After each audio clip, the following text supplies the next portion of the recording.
बिस्मिल्लाहिर्रहमानिर्रहीम। अस्सलाम वालेकुम डियर स्टूडेंट्स, मैं हूं आपका मैथमेटिक्स इंस्ट्रक्टर अली अहमद और मैं आपको मैथमेटिक्स बाय अली अहमद में खुशामदीद कहता हूं।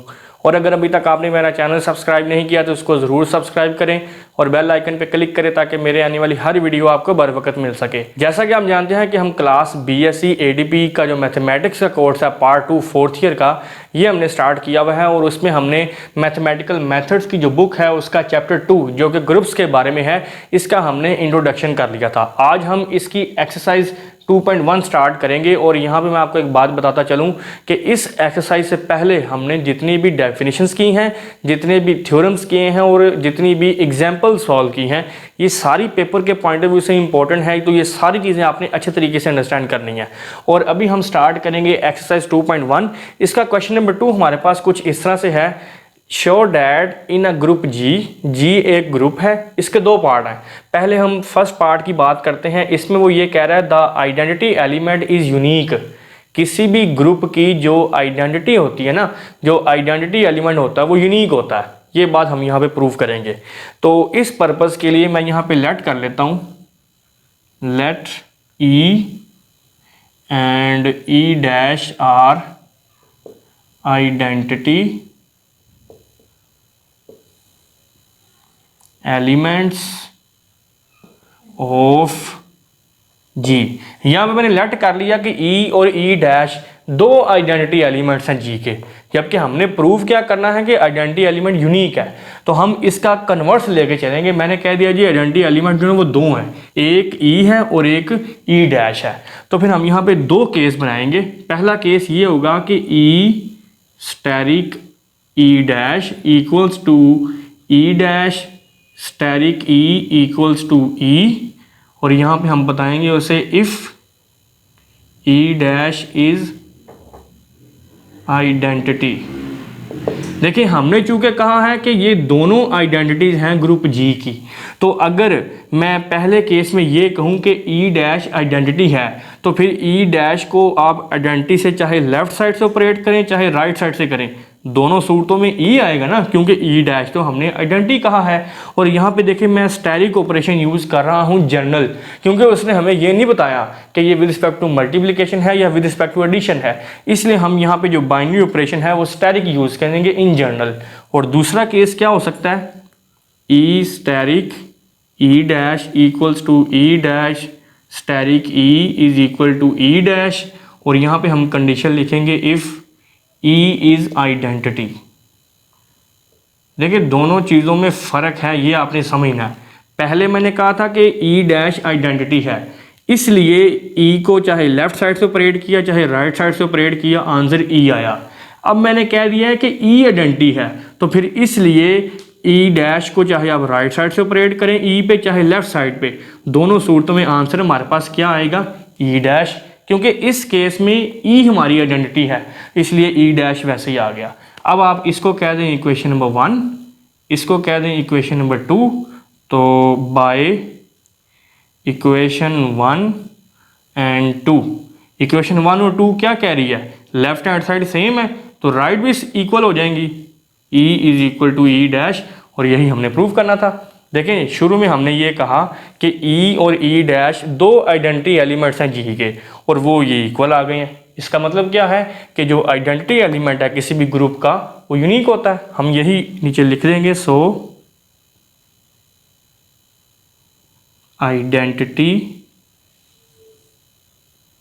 Element of G is unique. अब हम नेक्स्ट मूव करते हैं इसके सेकंड पार्ट पे।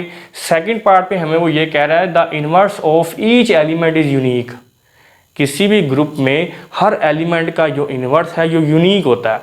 मिसाल के तौर पर अगर हमारे पास एक ग्रुप है जिसमें एलिमेंट है 2, इसका जो मल्टीप्लिकेटिव इन्वर्स है वो सिर्फ 1/2 ही है। 2 का मल्टीप्लिकेटिव इन्वर्स सिर्फ 1/2 इसलिए है कि इसके अलावा ऐसा कोई नंबर नहीं है जिसको 2 से मल्टीप्लाई करें तो हमारे पास आंसर 1 आ जाए। और यहाँ पे हमने प्रूव करना है कि इन्वर्स ऑफ ईच एलिमेंट जो है ये यूनिक होता है, यही बात हमने इसमें प्रूव करनी है। तो इस पर्पज़ के लिए मैं यहाँ पे लेट करूँगा, let A belongs to G. A कोई एलिमेंट है जी का, and B C are inverses of ए।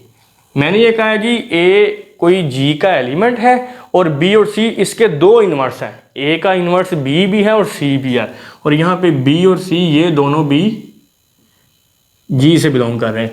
अगर बी और सी दोनों ए के इन्वर्स हैं तो फिर आपने यहाँ पे एक बात नोट करनी है, A asterisk B equals to B asterisk A equals to identity.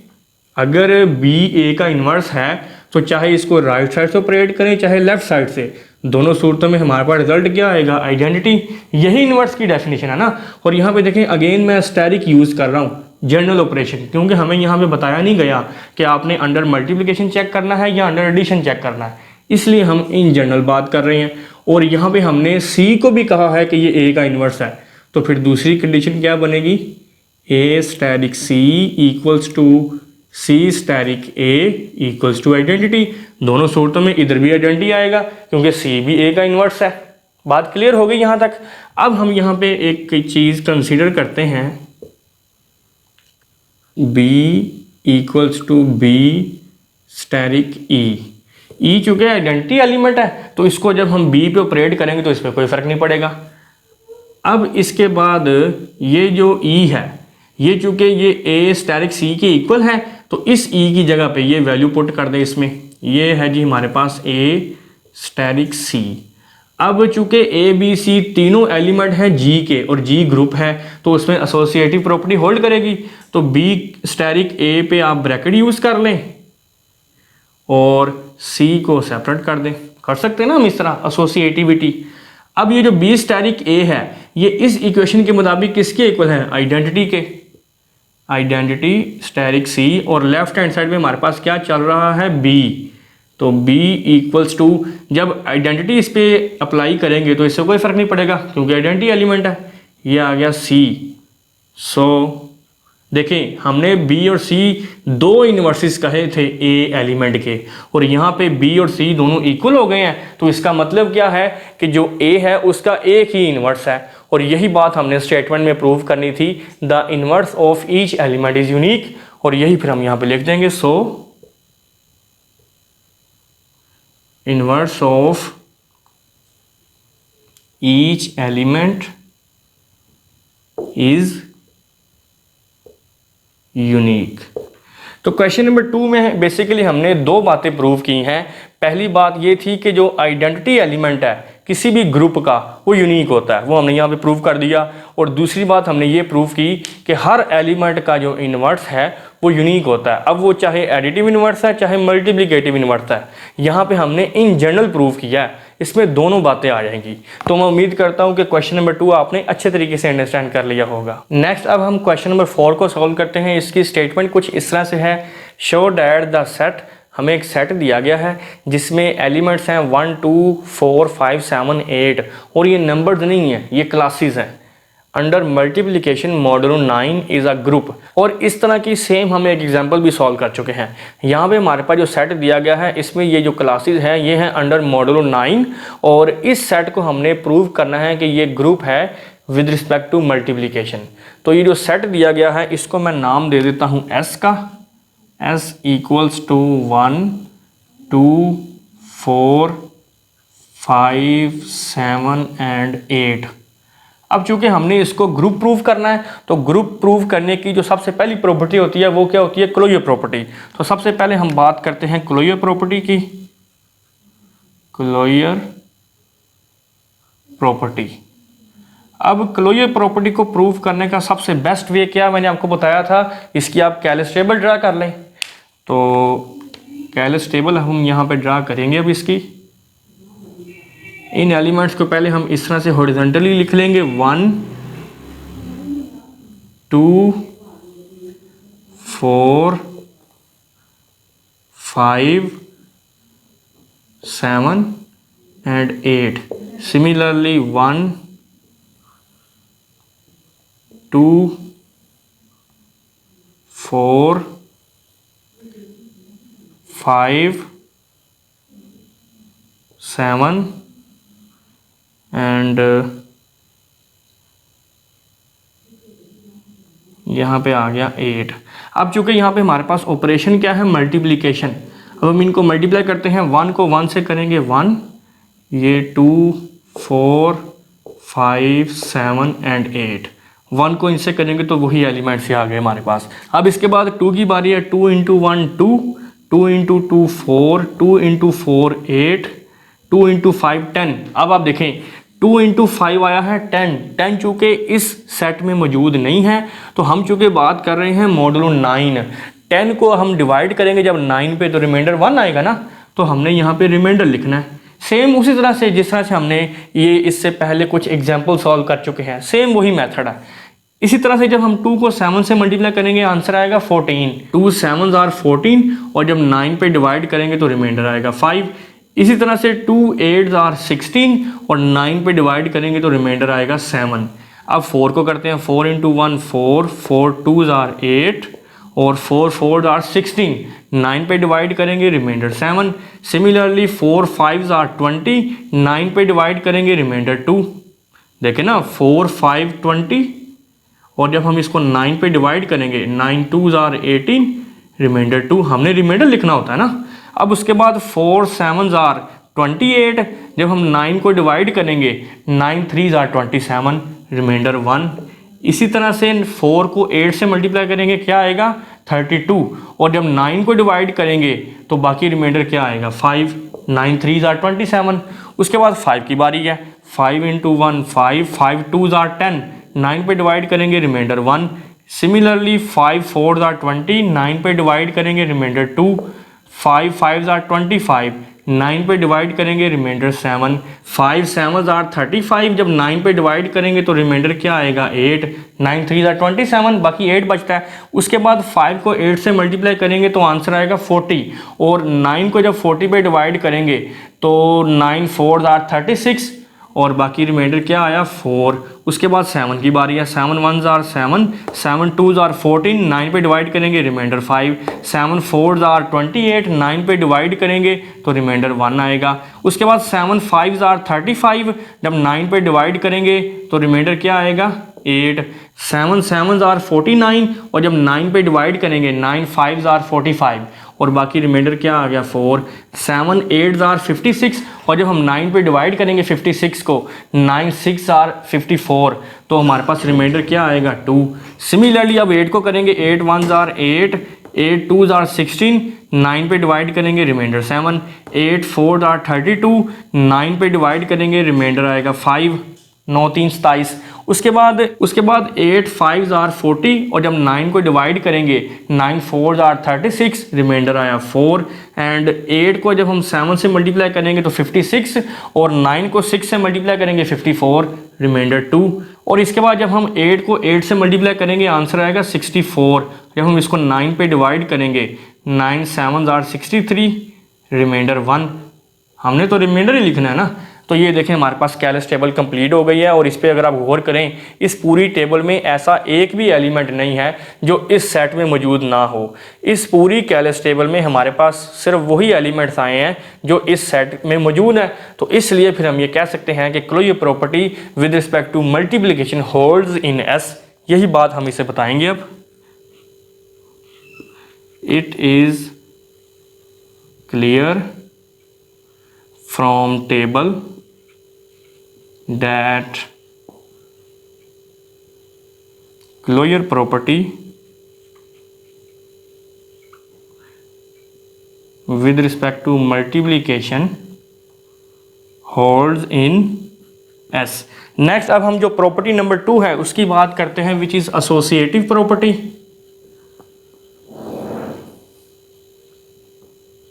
Associative property, तो एसोसिएटिव प्रॉपर्टी भी इस सेट एस में होल्ड करेगी as associative property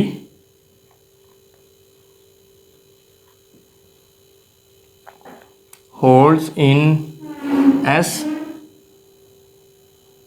under multiplication. वो किस तरह से, आप इसके कोई से 3 एलिमेंट उठा लें। लेट्स सपोज मैं 2 4 और 5 को ले लेता हूँ। 2.4.5 इक्वल्स टू 2.4.5, यहाँ पे आप ब्रैकेट लगा लें 2 और 4 पे, और यहाँ पे 4 और 5 पे। यहाँ पे आप देखें लेफ्ट हैंड साइड का आंसर राइट के इक्वल आएगा। एसोसिएटिविटी में ब्रैकेट्स की ही हेरफेर करनी होती है ना, तो ये बात यहाँ पे होल्ड करेगी। उसके बाद जो तीसरी प्रॉपर्टी है, अब हम इसकी बात करते हैं, which is identity property. Identity property. अब आइडेंटिटी प्रॉपर्टी क्या है हमारे पास, के हम चूंकि बात कर रहे हैं विद रिस्पेक्ट टू मल्टीप्लिकेशन, और मल्टीप्लिकेटिव आइडेंटिटी हम जानते हैं वो क्या होती है, 1, तो वो इसमें मौजूद है। 1 is multiplicative identity of S। यही बात हम फिर से यहाँ पे बताएंगे, as 1 is multiplicative identity of S। और अगर ये मल्टीप्लिकेटिव आइडेंटिटी है तो 1 को किसी भी एलिमेंट से, लेट्स सपोज मैं 4 की बात करता हूँ, चाहे आप लेफ्ट साइड से मल्टीप्लाई कर दें या आप राइट साइड से मल्टीप्लाई कर दें, दोनों सूरतों में आंसर वही एलिमेंट ही आएगा, क्योंकि 1 इसकी मल्टीप्लिकेटिव आइडेंटिटी है। So identity property holds in S under multiplication. ये मैंने काउंटर एग्जांपल ली है यहाँ पे 4 की, आप किसी भी एलिमेंट को ले सकते हैं। इसके बाद जो फोर्थ प्रॉपर्टी है वो क्या है जी, इनवर्स प्रॉपर्टी। इनवर्स प्रॉपर्टी में हमने क्या देखना होता है कि इस सेट में जितने भी एलिमेंट्स हैं, क्या हर एलिमेंट का इन्वर्स इसमें मौजूद है, और वो हमें कहाँ से मिलता है, कैलस टेबल से।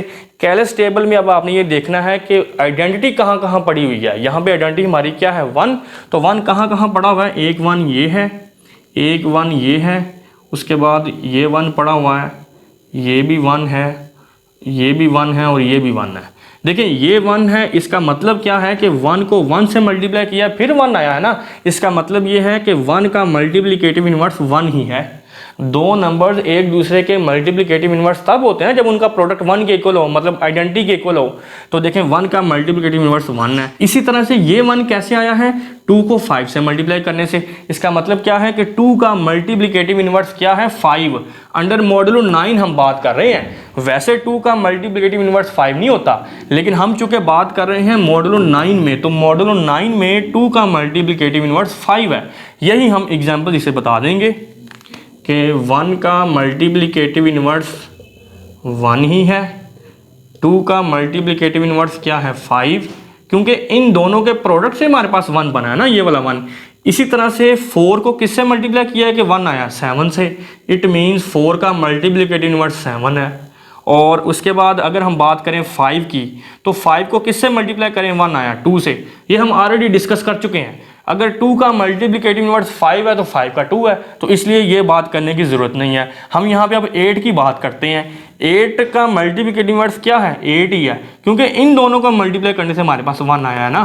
तो यहाँ पे हम इसे बता देंगे 8 को जब 8 से मल्टीप्लाई करेंगे अंडर मॉडुलो 9, ये बात आपने याद रखनी है, फिर ये 1 के इक्वल है। तो देखें इसमें कितने एलिमेंट्स हैं, 1 2 3 4 5 6, तो 6 के 6 जो एलिमेंट्स हैं इन तमाम का हमारे पास इन्वर्स आ गया है। 1 का इन्वर्स 1 ही है और 8 का इन्वर्स भी 8 ही है। बाकी रहेगा 4, तो 2 का मल्टीप्लिकेटिव इन्वर्स 5 है और 4 का 7 है। तो यहाँ से हमारे पास ये बात प्रूव हो गई कि जो इन्वर्स प्रॉपर्टी है विद रिस्पेक्ट टू मल्टीप्लिकेशन वो सेट S में होल्ड करती है। यही हम इसे बात बताएंगे। So inverse property under multiplication holds in S। तो देखें चारों प्रॉपर्टीज होल्ड कर गई हैं, closure property, associative property, identity property और इन्वर्स प्रॉपर्टी। तो जब चारों प्रॉपर्टीज किसी सेट पे होल्ड कर जाएं तो फिर वो सेट क्या बन जाता है, ग्रुप, और यही हमने प्रूव करना था। सो S is a group under multiplication modulo 9। तो इससे ये बात साबित हो जाती है कि जो हमारे पास सेट दिया हुआ है जिसको हमने S का नाम दिया था, ये अंडर मल्टीप्लिकेशन ग्रुप है मॉडुलो 9। तो मैं उम्मीद करता हूँ कि ये क्वेश्चन भी आपने अच्छे तरीके से अंडरस्टैंड कर लिया होगा। नेक्स्ट अब हम क्वेश्चन नंबर 5 को सॉल्व करते हैं। इसकी स्टेटमेंट कुछ इस तरह से है, is G under binary operation O. ये कोई बाइनरी ऑपरेशन है, जिस तरह से हम बात करते हैं ना अंडर मल्टीप्लिकेशन या अंडर एडिशन, उसी तरह से ये कोई बाइनरी ऑपरेशन है। आ ग्रुप, क्या ये ग्रुप है where O is defined by, और इसने ये जो बाइनरी ऑपरेशन दिया हुआ है इसको इस तरह से डिफाइन किया है कि A O B equals to 0 for all A B belongs to G, कि जी के कोई से दो एलिमेंट अगर आप उठाएं उन पे ये ऑपरेशन अप्लाई करें तो ये किसके इक्वल होगा, 0 के। ये उसने हमारे पास ये जो बाइनरी ऑपरेशन है इसको डिफाइन कर दिया है। हमने ये चेक करना है कि क्या ये जी ग्रुप है अंडर दिस बाइनरी ऑपरेशन। तो हम सबसे पहले यहाँ पे जी को डिफाइन कर लेते हैं एज जी, जो कि आप जानते हैं सेट ऑफ इंटीजर है। ये होता है जी 0 +- 1 +- 2 +- 3 अप टू सो ऑन। अब देखें यहाँ पे z चूँकि हमारा सेट है इनफाइनाइट सेट, इसमें जो नंबर ऑफ एलिमेंट्स हैं वो इनफाइनाइट है। और यहाँ पे एक बात याद रखें कि जब भी हमारे पास कोई इनफाइनाइट सेट आ जाए तो फिर हम उसकी कैलस टेबल नहीं बना सकते। कैलस टेबल सिर्फ उस वक्त फिजिबल है जब हमारे पास कोई ऐसा सेट दिया हो जिसमें नंबर ऑफ जो एलिमेंट्स हैं ये फाइनाइट हों। तो यहाँ पे फिर हम इन जनरल बात करेंगे। सबसे पहले चूँकि हमने बात करनी होती है क्लोजर प्रॉपर्टी की, क्लोजर प्रॉपर्टी। अब क्लोजर प्रॉपर्टी के लिए हमारे पास कंडीशन क्या है कि जिस सेट पे आप क्लोजर प्रॉपर्टी चेक कर रहे हैं उसमें दो एलिमेंट उठाएं और उस पे वो बाइनरी ऑपरेशन अप्लाई करें जिसके विद रिस्पेक्ट टू हम उसको चेक कर रहे हैं। यहाँ पे जो कि बाइनरी ऑपरेशन ये ओ है वो उस पर अप्लाई करें, और ऑपरेशन अप्लाई करने से जो हमारे पास रिजल्ट आए वो भी इसी सेट से बिलोंग करना चाहिए जिससे हमने दो एलिमेंट उठाए हैं। अब मिसाल के तौर पर यहाँ पे मैं कहता हूँ जी ए और बी, ये दो एलिमेंट मैं उठा रहा हूँ जी से। जब हम इन पे बाइनरी ऑपरेशन अप्लाई करेंगे, ये जो हमारे पास गिवन है ए ओ बी, तो ये किसके इक्वल है, 0 के। और देखिए 0 भी तो जी से बिलोंग करता है ना, सेट ऑफ इंटीजर से। तो इसका मतलब ये है कि अगर हम ए और बी दो एलिमेंट्स उठाते हैं जी में से, तो इन पे जब ये ऑपरेशन अप्लाई करते हैं बाइनरी ऑपरेशन ए ओ बी, वो भी तो जी से बिलोंग करता है ना। तो इसका मतलब ये है कि क्लोजर प्रॉपर्टी होल्ड कर गई है। सो क्लोजर प्रॉपर्टी होल्ड्स इन जी, इस बाइनरी ऑपरेशन के विद रिस्पेक्ट टू। ये बात क्लियर हो गई। अब नेक्स्ट हम बात करते हैं दूसरी प्रॉपर्टी की, विच इज एसोसिएटिव प्रॉपर्टी।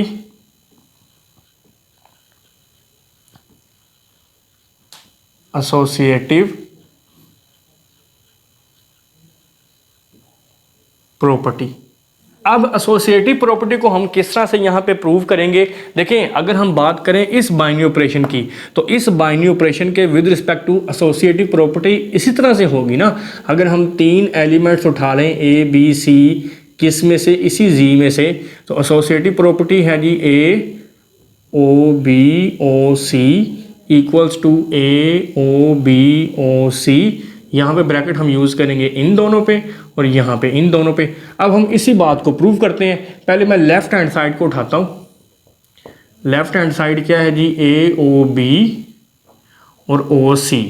अब ए ओ बी इस डेफिनेशन के मुताबिक किसके इक्वल है, 0 के, 0 ओ सी। अब 0 भी तो एक्चुअली जी से बिलोंग कर रहा है ना, और ये डेफिनेशन तो ये हमें कह रही है कि आप जी के कोई से दो एलिमेंट उठा लें, उन पे जब ये बाइनरी ऑपरेशन डिफाइन करें तो वो 0 के इक्वल होता है। तो जब 0 भी जी का ही एलिमेंट है, सी भी हमने कहाँ से उठाया, जी से, तो इन पे जब ये ऑपरेशन अप्लाई करेंगे तो ये 0 के इक्वल होगा। ये हमारे पास रिजल्ट आ गया है लेफ्ट हैंड साइड का। अब हम पकड़ लेते हैं राइट हैंड साइड को।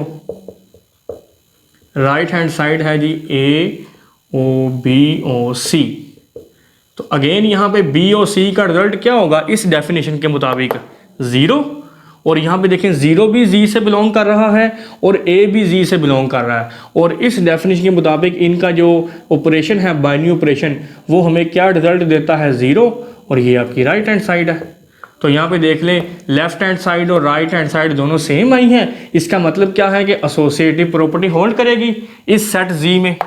सो associative property holds in Z under this binary operation। अब हम तीसरे नंबर पे बात करेंगे आइडेंटिटी प्रॉपर्टी की। Identity property. अब आइडेंटिटी प्रॉपर्टी क्या है कि हमारे पास कोई ऐसा एलिमेंट हो जिस पे हम किसी भी दूसरे एलिमेंट के साथ कोई बाइनरी ऑपरेशन अप्लाई करें तो वही एलिमेंट हमारे पास आए। अब यहाँ पे हमारे पास जो बाइनरी ऑपरेशन है वो ये ओ है। तो यहाँ पे आपने एक बात गौर से समझनी है। देखें यहाँ पे अगर हम बात करें दो एलिमेंट ए और बी जो कि जी से बिलोंग कर रहे हैं, अगर मैं ए ओ बी फाइंड करूँ तो वो भी ज़ीरो है, और अगर मैं बी ओ ए फाइंड करूँ ये भी ज़ीरो है। ऐसा है ना इस डेफिनेशन के मुताबिक। तो इसका मतलब ये है so for all A belongs to G there is no element in G such that a o b equals to b o a equals to a। देखें हम a के साथ किसी भी एलिमेंट पे ये बाइनरी ऑपरेशन अप्लाई कर दें, दोनों सूरतों में हमारे पास आंसर क्या आना है? ज़ीरो।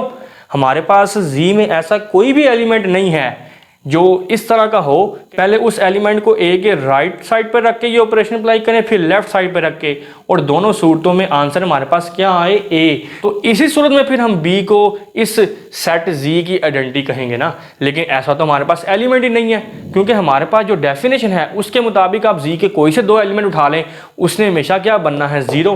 तो इसका मतलब ये है कि जो आइडेंटिटी प्रॉपर्टी है इस सेट जी में ये होल्ड नहीं कर रही। तो जब आइडेंटिटी प्रॉपर्टी होल्ड नहीं कर रही, चारों प्रॉपर्टीज होल्ड करनी चाहिए ना ग्रुप के लिए। चारों कौन सी? क्लोजर प्रॉपर्टी, एसोसिएटिव, आइडेंटिटी और इनवर्स। तो यहाँ पे आइडेंटिटी प्रॉपर्टी ही होल्ड नहीं कर रही, तो फिर इसलिए हम ये कहेंगे कि ये जो जी है अंडर दिस बाइनरी ऑपरेशन ये ग्रुप नहीं है। So G under this binary operation is not group. यहाँ पे मैं ये बात रिपीट कर रहा हूँ कि आइडेंटिटी प्रॉपर्टी क्या होती है कि अगर हमारे पास कोई ऐसा एलिमेंट है जिस पे हम दूसरे किसी भी एलिमेंट के साथ कोई बाइनरी ऑपरेशन अप्लाई करें तो वही एलिमेंट आए। जैसे अगर हम बात करें अंडर मल्टीप्लिकेशन, तो वन जो है ये मल्टीप्लिकेटिव आइडेंटिटी है। वन को किसी भी नंबर से मल्टीप्लाई करें तो वो आंसर वही नंबर आ जाता है। तो यहाँ पे हम चूंकि बाइनरी ऑपरेशन ये जो ओ है इसके विद रिस्पेक्ट टू बात कर रहे हैं, तो यहाँ पे देखें मैंने कहा है जी ए ओ बी भी ज़ीरो है और बी ओ ए भी ज़ीरो है। तो इसलिए फिर हमारे पास जी में ए के लिए कोई भी ऐसा एलिमेंट नहीं है जब उसको हम ए के राइट साइड पे रख के ये बाइनरी ऑपरेशन लगाएं और फिर लेफ्ट साइड पे हमारे पास ए ही आए। ऐसा तो पॉसिबल ही नहीं है। जब यहाँ पे ए आएगा फिर ही हम उस सूरत में बी को आइडेंटिटी एलिमेंट कहेंगे ना जी का। तो ऐसा तो होना नहीं है। क्यों? क्योंकि ये डेफिनेशन तो हमें ये कह रही है कि जी के आप कोई भी दो एलिमेंट उठा लें, हमेशा उनका रिजल्ट क्या आएगा? ज़ीरो, जब हम उन पे ये बाइनरी ऑपरेशन लगाएंगे।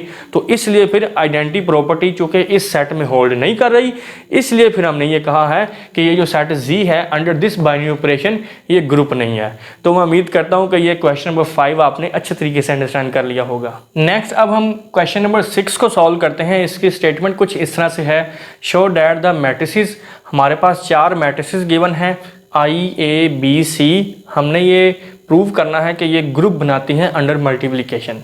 तो सबसे पहला काम हम ये करते हैं, इन मैट्रिसेस को एक सेट की शक्ल में लिखते हैं और उस सेट का मैं नाम रख दूंगा एस, और ये है जी इसमें आई ए बी और सी। ये मैंने सेट की फॉर्म में इनको लिख दिया है और इसी को अब मैं प्रूव करूंगा कि ये ग्रुप है अंडर मल्टीप्लिकेशन। तो हम अपनी बात स्टार्ट करेंगे क्लोजर प्रॉपर्टी से। क्लोजर प्रॉपर्टी, तो क्लोजर प्रॉपर्टी के लिए आपको पता है हमें कैलस टेबल की ज़रूरत पड़ती है। कैलस टेबल हम अपना बनाएंगे। यहाँ पे एलिमेंट्स हमारे पास हैं आइडेंटिटी। यहाँ पे जो आई है ये आइडेंटिटी मैट्रिक्स को रिप्रेजेंट कर रहा है। ये देखो ना, ये आइडेंटिटी मैट्रिक्स है ना। और उसके बाद है जी ए बी और सी। सिमिलरली आई ए बी और सी। अब चूंकि यहाँ पे हमारे पास बाइनरी ऑपरेशन क्या है, मल्टीप्लिकेशन, तो आई को जब हम आई से मल्टीप्लाई करेंगे तो ज़ाहिर आंसर आई ही आना है, आइडेंटिटी मैट्रिक्स है ना। इसी तरह से आइडेंटिटी मैट्रिक्स को आप किसी भी मैट्रिक्स से मल्टीप्लाई कर लें, आपको पता है वही मैट्रिक्स आती है आंसर, तो यहाँ पे आ जाएगा ए, ये बी और ये सी। ये बात क्लियर हो गई। अब इसके बाद हम बात करते हैं ए की। ए को जब आप आइडेंटिटी मैट्रिक्स से मल्टीप्लाई करें तो अगेन वही आंसर ए ही आएगा, और ए को जब ए से आप मल्टीप्लाई करेंगे, अब इसका हमें नहीं पता तो अभी मैं इसको ऐसे लिख रहा हूँ ए डॉट ए। सिमिलरली अब हम बात करते हैं ए डॉट बी की, इसको हम वैसे ही लिखेंगे फ़िलहाल, फिर ए डॉट सी, उसके बाद बी की बात करते हैं बी डॉट आई, तो ये आएगा बी आइडेंटिटी मैट्रिक्स, फिर बी डॉट ए, उसके बाद है जी बी डॉट बी, और उसके बाद हम बात करते हैं बी डॉट सी, उसके बाद सी है, सी को आई से करेंगे ये सी ही आएगा, फिर सी डॉट ए, और उसके बाद सी डॉट बी, और उसके बाद सी डॉट सी। अब हम ये जो एलिमेंट्स हमारे पास आए हैं A dot dot B, A dot C और ये सारे, यही हम फाइंड करेंगे पहले, फिर हम मज़ीद प्रोसीड करेंगे, क्योंकि पहले क्लोयो प्रॉपर्टी को हम सेटिस्फाई करेंगे फिर ही हम नेक्स्ट बात कर सकते हैं ना। तो इसलिए क्लोयो प्रॉपर्टी का फैसला हम उस सूरत में कर सकते हैं जब इन सब को सॉल्व करने से हमारे पास ये हमें श्योर हो जाए कि ये सारे एलिमेंट्स इसी सेट से बिलोंग कर रहे हैं। तो सबसे पहले हम बात करते हैं ए डॉट ए की। इन दोनों को हम मल्टीप्लाई करेंगे। ए मैट्रिक्स किसके इक्वल है जी, 1 0 0 -1, इसको चूँकि इसी से मल्टीप्लाई करना है 1 0 0 -1, तो ये दो मैट्रिसेस की मल्टीप्लिकेशन वेरी सिंपल आप जानते ही हैं। पहली रो पहला कॉलम 1 × 1 1, 0 × 0 0, 1 × 0 0 एंड 0 × -1 अगेन 0। सिमिलरली दूसरी रो पहला कॉलम 0 × 1 0 एंड -1 × 0 0, 0 × 0 0 एंड -1 × -1, ये आंसर आ गया +1। तो यहाँ पे हमारे पास फाइनल रिजल्ट क्या आया, 1 0 0 1। तो ये तो आइडेंटिटी मैट्रिक्स ही आई है। इसका मतलब ये है कि ए डॉट ए किसके इक्वल आ गया है, आइडेंटिटी के इक्वल। उसके बाद हम बात कर लेते हैं बी डॉट बी की। B dot B B matrix है -1 0 0 1, और चूंकि इसको इसी से मल्टीप्लाई करना है तो यहाँ से अब हम इनको मल्टीप्लाई करेंगे। -1 × -1 1 एंड 0 × 0 0, -1 × 0 0, 0 × 1 0। दूसरी रो पहला कॉलम 0 × -1 0 एंड 1 × 0 0, 0 × 0 0 एंड 1 × 1 +1, आंसर आ गया। अब आप इसको जब सिंप्लीफाई करेंगे तो ये बनेगा 1 0 0 1, which is again an identity matrix. इसका मतलब है ये हमारे पास किसके इक्वल आ गया, आई के। फिर हम बात करते हैं सी डॉट सी की। C dot C is equal to, C किसके इक्वल है जी, -1 0 0 -1, ये मैट्रिक्स गिवन है हमारे पास। इसको चूँकि इसी से मल्टीप्लाई करना है, -1 0 0 -1, इन दोनों को मल्टीप्लाई करते हैं, -1 × -1 +1, 0 × -1 0, -1 × 0 0, 0 × -1 0। सिमिलरली दूसरी रो पहला कॉलम 0 × -1 0, -1 × 0 0, 0 × 0 0 एंड -1 × -1, ये हो जाएगा +1। इसको भी जब आप सिंप्लीफाई करेंगे 1 0 0 1, which is again an identity matrix. तो ये भी हमारे पास किसके इक्वल आ गया, आइडेंटिटी के। अब हम बात करते हैं ए डॉट बी की। A dot B which is equal to, A किसके इक्वल है जी, 1 0 0 -1, और बी किसके इक्वल है, ये मैट्रिक्स लिखी हुई है, -1 0 0 1, 1 × -1 -1, 0 × 0 0, 1 × 0 0, 0 × 1 0, और उसके बाद 0 × -1 0, -1 × 0, ये भी 0, 0 × 0 0, -1 × +1 विच इज़ -1। तो जब इसको आप सिंप्लीफाई करेंगे तो ये बनेगा -1 0 0 -1, और आप देखेंगे ये किसके इक्वल है, ये सी के इक्वल है। अब हम बात करते हैं ए डॉट सी की। ए डॉट सी, ए किसके इक्वल है जी, 1 0 0 -1, और सी किसके इक्वल है, ये मैट्रिक्स -1 0 0 -1। अब आप जब इन दोनों को मल्टीप्लाई करेंगे तो 1 × -1 -1, 0 × 0 0, 1 × 0 0, 0 × -1 अगेन 0, 0 × -1 0, -1 × 0 0, 0 इंटू 0 0, -1 इंटू -1 ये बन जाएगा +1। इसको जब आप सिंप्लीफाई करेंगे तो ये बनेगा -1 0 0 1। और आप देखें ये किसके इक्वल है, -1 और 0, तो ये एक्चुअली b के इक्वल है। यहाँ तक बात क्लियर हो गई। अब हम बात करते हैं b डॉट a की। a डॉट b तो हम ऑलरेडी फाइंड कर चुके हैं। तो b मैट्रिक्स है -1 0 0 1 और a किसके इक्वल है 1 0 0 -1। अब हम इन दोनों को मल्टीप्लाई करते हैं।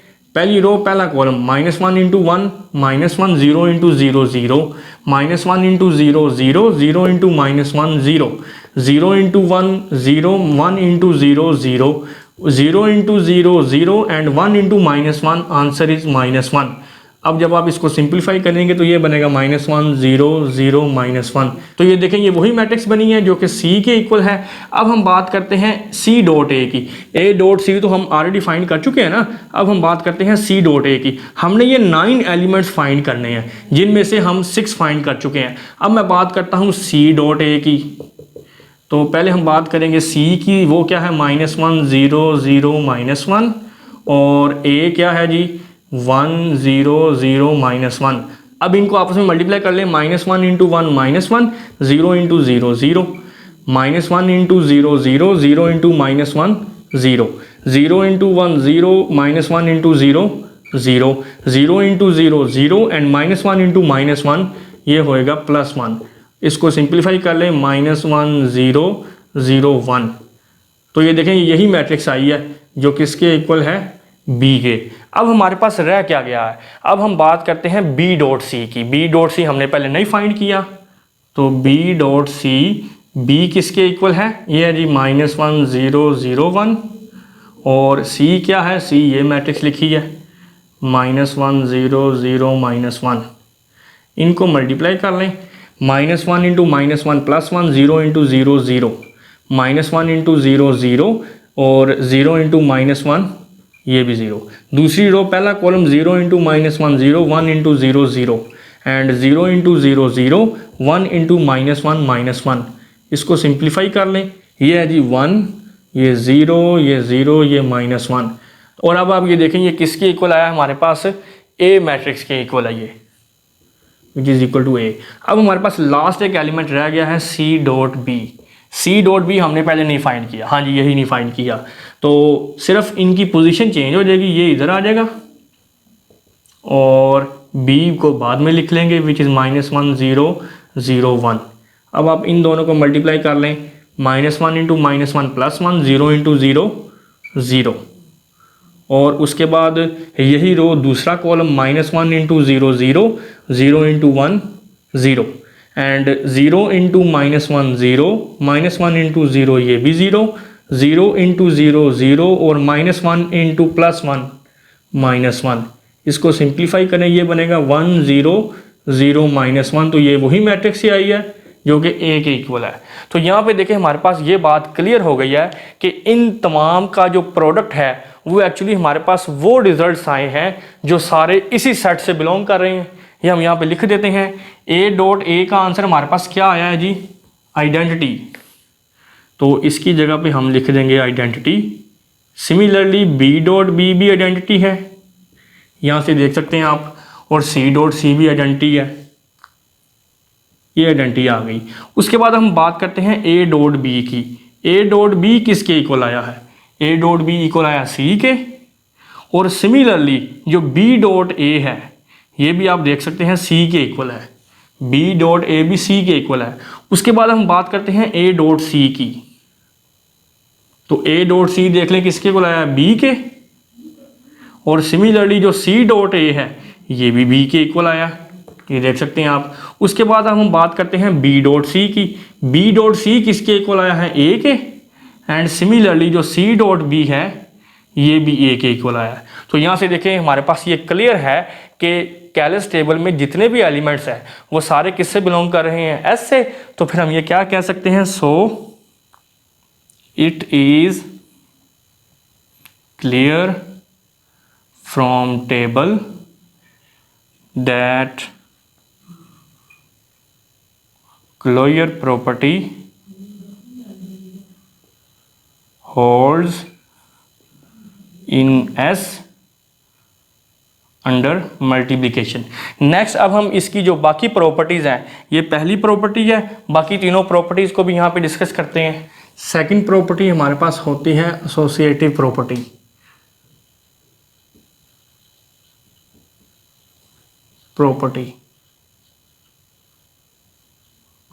तो इस सेट एस में एसोसिएटिव प्रॉपर्टी भी होल्ड करेगी। Associative property